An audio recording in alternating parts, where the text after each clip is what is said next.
अस्सलाम वालेकुम स्टूडेंट्स। आज की हमारी इस वीडियो में हम ये 4 से 5 पॉइंट्स डिस्कस करेंगे।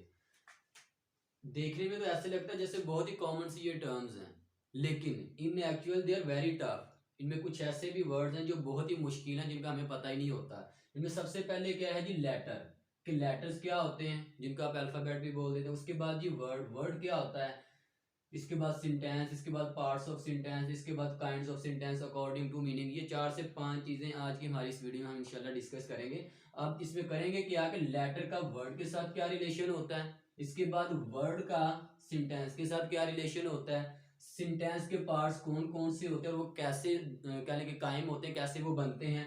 इसके बाद काइंड्स ऑफ सिंटेंस क्या होती है अकॉर्डिंग टू मीनिंग के, इनके मीनिंग्स के अकॉर्डिंग सिंटेंस की कौन कौन सी आगे फर्दर काइंड्स निकल आती है, जिनमें हम उनको जाके डिवाइड करते हैं। ये सारी की सारी चीजें हम आज की इस वीडियो में इंशाल्लाह डिस्कस करेंगे। So let's start.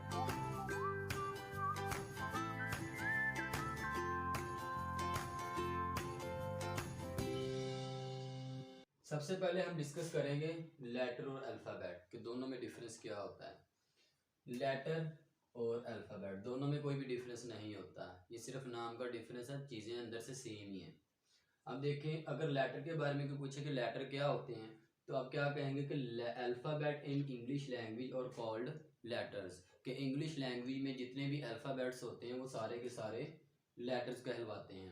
इसके बाद अगर कोई पूछे भी अल्फ़ाबेट क्या होते हैं, लेटर्स इन इंग्लिश लैंग्वेज और कॉल्ड अल्फ़ाबेट। के इंग्लिश लैंग्वेज में जितने भी लेटर्स होंगे वो सारे के सारे अल्फ़ाबेट होंगे। यानी कि अल्फ़ाबेट का भी पूछे भाई वो लेटर्स हैं, लेटर्स का पूछे भाई वो अल्फ़ाबेट हैं। ये होते हैं असल में लेटर्स और अल्फ़ाबेट। अब ये है कितने टोटल, 26 इंग्लिश लैंग्वेज में, ये 26 है टोटल। ये देखें नीचे लिखे हुए हैं थोड़े से, ABCDEFGHIJ के, यानी कि A to Z ये सारे के सारे आपके लेटर्स हैं, जिनको अल्फ़ाबेट भी कहा जाता है।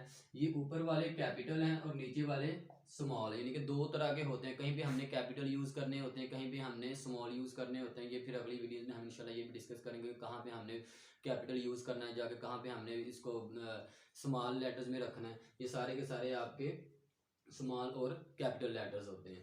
इसके बाद नंबर 2 पे आ जाए आप, वर्ड। के वर्ड क्या होता है। लेटर्स में एक चीज है कि ये अपना स्टैंड नहीं ले सकते, कह लें कि इनको मीनिंग कन्वे करने के लिए, अपना मतलब शो करने के लिए, जाहिर करने के लिए किसी और लेटर की हेल्प की जरूरत होती है। ये अकेले स्टैंड नहीं ले सकते। वर्ड पे आ जाएं। अब जो वर्ड होते हैं वो कह लें कि अपना मीनिंग अपने आप कन्वे कर सकते हैं, पूरा मीनिंग कन्वे नहीं कर सकते, लेकिन थोड़ा बहुत अपना मीनिंग कन्वे कर देते हैं। जैसे इसके डेफिनेशन को सबसे पहले आप देखें, a meaningful combination of different letters is called a word. के लेटर्स का मजमुआ, इन लेटर्स को जब आप आपस में मिला देते हैं तो ये मिलके क्या बनते हैं, एक वर्ड बन जाते हैं। यानी कि लेटर्स का ऐसा मजमुआ जो अपना एक वर्ड बना देता है और हमें ये थोड़ी बहुत सेंस कन्वे करता है, मीनिंग कन्वे कर देता है, उसको हम वर्ड बोल देते हैं। अब ये देखें, अली है, हमने ए को उठाया लेटर्स में से, इसके बाद एल को उठाया, इसके बाद आई को उठाया, इनको मिलाने के बाद ये क्या बन गया, एक वर्ड बन गया। तो हमें पता क्या चल गया, अली, अली क्या है, अली एक नेम है, ठीक है, ये हमें पता चल गया। फ्रेंड्स है, एफ से मिला के क्या बन गया, एफ है, आर है, आई है, ई है, एन डी एस, ये सारे के सारे हमने जब लेटर्स कंबाइन किए तो इनको कंबाइन करने के बाद ये क्या बन गया, एक फ्रेंड्स का मीनिंग क्या निकला जी, दोस्त हैं ये सारे के सारे। अब अगले वर्ड पे आ जाए, क्रिकेट, CRICKET, यानी कि जितने भी आपके लेटर्स हैं इनको हमने जब मिलाया कंबाइन करने के बाद हमें ये पता चल गया, अच्छा भाई ये क्रिकेट है, क्रिकेट का एक गेम का नेम है, ठीक हो गया। प्ले, PLAY, पी को उठाया, एल को उठाया, ए को उठाया, वाई को, यानी कि डिफरेंट लेटर्स को जब उठाने के बाद हमने वर्ड एक स्टैब्लिश किया तो वो क्या बन गया, आपका प्ले बन गया। इसने अपना मीनिंग कन्वे कर दिया, लेकिन पूरा मीनिंग कन्वे नहीं किया। ये तो ठीक है, लेकिन दोनों माइनर सी एक चीज है। अब तीसरी चीज पे आ जाए, सिंटेंस, जो कि बहुत ही डिफिकल्ट भी है और आसान भी है, जो कि समझना बहुत ही मुश्किल है। प्राइमरी से लेके कह लें कि आपकी मास्टर्स लेवल की क्लासेस तक बहुत से स्टूडेंट्स ऐसे होते हैं जिनको यही नहीं पता होता कि सिंटेंसेस होते क्या हैं असल में। अब देखें, इसकी सबसे पहले डेफिनेशन को देखें आप, a meaningful combination of different words which makes complete sense is called a sentence। ऊपर वाली डेफिनेशन को अगर आप देखो, उसमें क्या था कि meaningful combination of different letters, कि लेटर्स का कॉम्बिनेशन जो होता है वो आपका एक वर्ड बना देता है। इसके अंदर क्या चीज आ जाती है, वर्ड्स का कॉम्बिनेशन, यानी कि लेटर्स से मिलकर आपका क्या बना, वर्ड बन गया।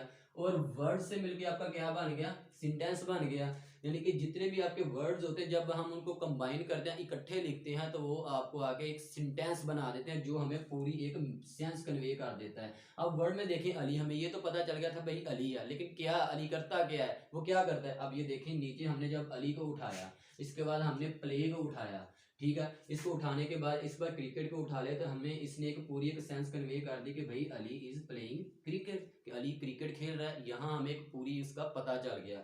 इसके बाद दूसरा सेंटेंस देखें हम, अगर इसके बाद ये कि अच्छा अली क्रिकेट खेल रहा है, किसके साथ खेल रहा है, Ali is playing cricket with his friends, Ali अपने फ्रेंड्स के साथ क्रिकेट खेल रहा है। अली को उठाया, प्लेइंग को उठाया, क्रिकेट को उठाया, फ्रेंड को उठाया, विद को उठाया, हिज को उठाया, यानी कि सारे के सारे वर्ड्स को जब हमने कंबाइन किया तो ये हमारी कम्युनिकेशन में इसने हमारी हेल्प कर दी। इसके बाद तीसरा देखिए अली हैज वन, जब खेलने के बाद क्या हुआ जी, भाई अली जीत चुका है। अब इट मीन्स कि ये क्या है, तीनों सेंटेंसेस आपको ये शो करवा रहे हैं कि भाई सेंटेंस जो भी होता है वो आपको कन्वर्सेशन में आपकी हेल्प करता है, आपको उसकी हर चीज की समझ आ जाती है कि वो कहना क्या चाह रहे हैं हम इसके अंदर।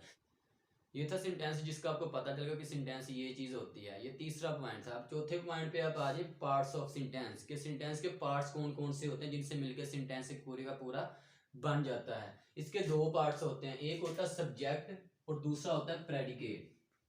सब्जेक्ट क्या होता है, सब्जेक्ट आमतौर पर हमें यही बताया जाता है कि अ पर्सन और thing that is taking an action, कि कोई भी पर्सन या कोई भी चीज, कोई भी इंसान या कोई भी चीज जो कोई काम कर रही है उसको हम सब्जेक्ट बोल देते हैं। ठीक हो गया जी, बिल्कुल ठीक है, उसको हम सब्जेक्ट बोल देते हैं। प्रेडिकेट क्या होता है, a part of sentence which gives information about subject, यानी कि सेंटेंस का एक ऐसा पार्ट होता है जो सब्जेक्ट के बारे में, जो सब्जेक्ट के बारे में हमें इंफॉर्मेशन प्रोवाइड कर देता है, इंफॉर्मेशन हमें दे देता है, उसको हम प्रेडिकेट बोल देते हैं। अब फॉर एग्जांपल देखिए जरा, she is drinking water, she क्या है, सब्जेक्ट है। इसमें हमने क्या देखा था, क्या person think that is taking an action, एक ऐसा पर्सन या कोई भी चीज जो कोई भी एक्शन करती है, कोई भी काम करती है, उसको हम सब्जेक्ट बोल देते हैं। ये हमारा हो गया जी सब्जेक्ट। अब बाकी का जो सारे का सारा ये जो हिस्सा है इसको हम बोल देंगे प्रेडिकेट, जो कि हमें सब्जेक्ट के बारे में इन्फॉर्म कर रहा है, सब्जेक्ट के बारे में हमें बता रहा है कि सब्जेक्ट करता क्या है। ये सारे का सारा आपका हो जाएगा प्रेडिकेट। अब नंबर 2, वही जो मैंने आपको पॉइंट बताया कि अक्सर हमें क्या बताया जाता है कि सब्जेक्ट क्या होता है, कि जो कोई काम करता है। भाई इससे हटके सेंटेंस को अगर आप देखें, शी इज वेरी ब्यूटीफुल, कि वो बहुत ही खूबसूरत है, इसके अंदर तो सब्जेक्ट कुछ कर ही नहीं रहा, इसके अंदर तो ये कुछ कर ही ना, फिर हमने इसको सब्जेक्ट क्यों कहा है। इसकी बेसिक रीजन ये है कि पर्सन और thing about which information is given. इसकी दूसरी रीजन ये होती है कि सब्जेक्ट एक ऐसी चीज होती है जिसके बारे में हमें इंफॉर्मेशन प्रोवाइड की जाती है। इसके अंदर वो कोई भी एक्शन नहीं है, कोई भी काम नहीं कर रहा, लेकिन हमें शी के बारे में बताया जा रहा है कि भाई वो लड़की बहुत ही खूबसूरत है। तो ये भी आपका क्या होगा, सब्जेक्ट होगा, और इसका रिमेनिंग पार्ट आपके प्रेडिकेट में चला जाएगा जो कि हमें सब्जेक्ट के बारे में बता रहे हैं। अब हम डिस्कस करेंगे काइंड्स ऑफ सेंटेंस। इससे पहले हमने पार्ट्स ऑफ सेंटेंस को डिस्कस किया, अब हम काइंड्स ऑफ सेंटेंस को डिस्कस करेंगे। ये दो तरह की होती हैं, एक होती है अकॉर्डिंग टू मीनिंग और दूसरी होती है अकॉर्डिंग टू कंस्ट्रक्शन। लेकिन आज की हमारी इस वीडियो में हम जस्ट अकॉर्डिंग टू मीनिंग यही डिस्कस करेंगे, अकॉर्डिंग टू कंस्ट्रक्शन वो अगली वीडियो में इंशाल्लाह डिस्कस करेंगे। अब देखते हैं according to meaning what are the kinds of sentence. There are 5 kinds of sentence. इसकी 5 काइंड्स हैं, 5 इसकी किस्में हैं। सबसे पहली देखिए आप असर्टिव और डिक्लेरेटिव। इसको असर्टिव भी बोलते हैं या फिर डिक्लेरेटिव भी बोलते हैं। डिक्लेयर का मीनिंग क्या होता है, बयान करना, कुछ ऐलान करना या कुछ बताना, यानी कि डिक्लेरेटिव सेंटेंसेस बयानिया जुमले जो होते हैं उनको बोल देते हैं डिक्लेरेटिव सेंटेंसेस या असर्टिव सेंटेंसेस। इनकी आगे फर्दर 2 काइंड्स होती हैं, नंबर 1 अफर्मेटिव, नंबर 2 नेगेटिव। यानी कि अफर्मेटिव या इसको पॉजिटिव भी कहते हैं, दूसरी आ जाती है नेगेटिव। अब अफर्मेटिव में क्या होता है, जैसे इसमें हमने क्या किया कि बयानी हमें खबर देते हैं। इस देखिए एग्जांपल में देखें, ही ईट्स फूड, वो खाना खाता है। इसने इसमें क्या किया, हमें इन्फॉर्म किया, जस्ट हमें बताया कि वो खाना खाता है जी, ठीक हो गया। ये है पॉजिटिव सेंटेंस जिसमें ना ही कोई इनकार हो, ना कोई क्वेश्चन किया गया हो, कुछ भी ना हो, सिर्फ एक सिंपल स्टेटमेंट हो, उसको हम पॉजिटिव या अफर्मेटिव सेंटेंस बोल देते हैं। Number 2 negative sentence. नेगेटिव क्या होता है, नॉट, जिसमें नफी आ जाए, इनकार आ जाए किसी भी चीज का, उसको हम बोल देते हैं नेगेटिव सेंटेंस। अब देखिए he does not eat food, जिसके अंदर नॉट आ गया वो हमारा क्या होगा, नेगेटिव सेंटेंस होगा। यानी कि मेन तो इसकी काइंड यही लगी असर्टिव या डिक्लेरेटिव, लेकिन जब इसको फर्दर कैटेगराइज में डिवाइड करेंगे फिर क्या होगा, अफर्मेटिव होगा जिसमें जो सिर्फ सिंपल स्टेटमेंट होगी, और नेगेटिव वो होगा जिसमें नॉट का यूज किया जाएगा। नंबर 2 पे आ जाए इंट्रोगेटिव, जिसको इंट्रोगेटिव भी बोलते हैं, सवालिया, यानी कि इसके अंदर हम क्वेश्चन करते हैं। पहले में हमने क्या किया, ही ईट्स फूड, वो खाना खाता है, ठीक है जी वो खाना खाता है। अब अगर हम किसी से पूछना चाहते तो क्या कहेंगे, डज ही ईट फूड, क्या वो खाना खाता है, या फिर व्हाट डज ही ईट, वो क्या खाता है। इस तरह से जिसमें क्वेश्चन मार्क आ जाए लास्ट पे, जिसमें हम क्वेश्चन करते हैं, उसको हम बोल देते हैं इंट्रोगेटिव। और ये दो तरह के होते हैं, एक होते हैं सिंपल और दूसरे होते हैं डबल। सिंपल सवालिया वो होते हैं जो जस्ट हेल्पिंग वर्ब से स्टार्ट हो रहे होते हैं, is, am, are, was, were, has, have, had, will, shall, ये सारे के सारे जो वर्ड्स होते हैं जब ये स्टार्ट में आते हैं तो ये सिंपल इंट्रोगेटिव को शो करते हैं। नंबर 2 व्हाट डज ही ईट, जहाँ पे ये WH वाले वर्ड्स आ जाते हैं, व्हाट हो गया, वेयर हो गया, व्हेन हो गया, विच हो गया, हाउ हो गया, हु हो गया, ये सारे के सारे डबल इंट्रोगेटिव को शो कर देते हैं, जिसमें हमें थोड़ी सी इंफॉर्मेशन भी देनी होती है इसके अंदर, यानी कि जिसके लास्ट पे क्वेश्चन मार्क आ जाए वो आपका इंट्रोगेटिव में आ जाएगा। अब नंबर 3 पे आ जाए इंपेरेटिव सेंटेंसेस। इंपेरेटिव सेंटेंसेस कौन से होते हैं, इंपेरेटिव सेंटेंसेस हुक्मिया फिकरात, जिसमें हम हुक्म कर सकते हैं, किसी को रोक भी सकते हैं किसी काम से, या हम रिक्वेस्ट कर सकते हैं या नसीहत कर सकते हैं, ये सारी चीज़ें इसके अंदर आ जाती हैं। सबसे पहले आप ये सेंटेंस देखें, ओपन द डोर, दरवाज़ा खोलो, ये क्या किया हमने, हुक्म किया है, जाहिर बात है, ओपन दी डोर, दरवाजा खोलो, तो ये क्या हो गया, हुक्म हो गया। दूसरी काइंड में, दूसरी अब एग्जांपल में देखिए, डोंट ओपन दी डोर, इसमें मैंने क्या किया, मना कर दिया, हालांकि ओपन दी डोर से पहले मैंने डू नॉट लगाया, इट मींस कि मैंने उसको मना कर, डोंट ओपन दी डोर, दरवाजा ना खोलो, ये मना कर दिया। अब तीसरा देखिए, please give me your pen, यहाँ मैंने क्या किया, रिक्वेस्ट कर दिया, दरख्वास्त कर दिया कि मेहरबानी करके आप मुझे अपना पेन दे दें, तो ये क्या है, दरख्वास्त है। Number 4 don't tell a lie, tell, अगर मैं किसी से कहूँगी भाई आप झूठ कभी ना बोलो, इट मीन्स कि ये क्या है, ये एक एडवाइस है, नसीहत है। तो ये चार चीजें इन सेंटेंसेस के अंदर पाई जाती हैं, जिसमें हुक्म हो सकता है, मना करना हो सकता है, दरख्वास्त हो सकती है, या फिर नसीहत करना भी इसके अंदर शामिल हो सकता है। इसको हम बोल देते हैं इंपेरेटिव सेंटेंसेस। अब नंबर 4 पे आ जाए ऑप्टेटिव सेंटेंसेस। ऑप्टेटिव सेंटेंसेस कौन से होते हैं, जो दुआया फिक्रात होते हैं, जिनमें हम दुआ या बदुआ या फिर हसरत का इजहार कर सकते हैं, ख्वाहिश का इजहार कर सकते हैं, ये तीन चीजें इसके अंदर होती हैं। सबसे पहले आप देखें दुआ को, मे यू लिव लॉन्ग,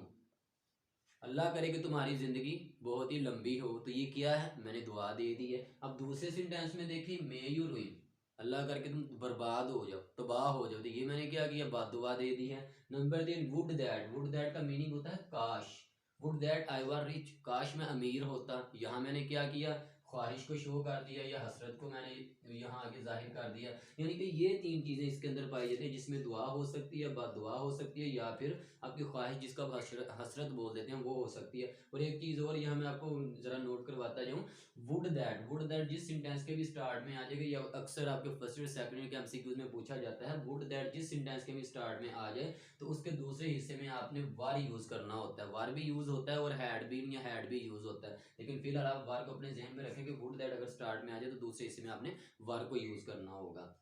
अब नंबर 5 पे आ जाए एक्सक्लेमेटरी सेंटेंसेस। एक्सक्लेमेटरी सेंटेंसेस कौन से होते हैं, जिसमें गमी को शो किया जाता है, खुशी को भी शो किया जाता है और हैरत को भी निकालने के जाहिर कर दिया जाता है। इसके अंदर ये 3 से 4 चीज़ें इसके अंदर डिस्कस की जाती है। जब सबसे पहले आप देखें गमी को, अलास, अलास का मीनिंग होता है अफसोस, अफसोस के मीनिंग में आ जाता है, कहता है कि अलास आई हैव फेल्ड, कहता अफसोस है कि मैं फेल हो चुका हूं, तो यहाँ उसने क्या किया, गमी का इजहार कर दिया। अब दूसरे सेंटेंस में देखें हुरा, आई हैव पास, यहाँ उसने क्या किया, हुरा खुशी के अल्फाज को जाहिर करता है, खुशी के तासुरात जो है ना वो देता है हमें, तो यहाँ उसने क्या किया, हुरा आई हैव पास, मैं पास हो चुका हूँ, यहाँ उसने क्या किया, खुशी को शो कर दिया। अब तीसरे सेंटेंस में देखिए, व्हाट अ ब्यूटीफुल पेंटिंग, ये कितनी खूबसूरत पेंटिंग है, इसने क्या चीज शो कर दी, इसने हैरत को शो कर दिया, ताज्जुब को शो कर दिया। ठीक है, इस तरह के यानी कि जितने भी ये सेंटेंसेस होंगे ये सारे के सारे एक्सक्लेमेटरी सेंटेंसेस में होंगे।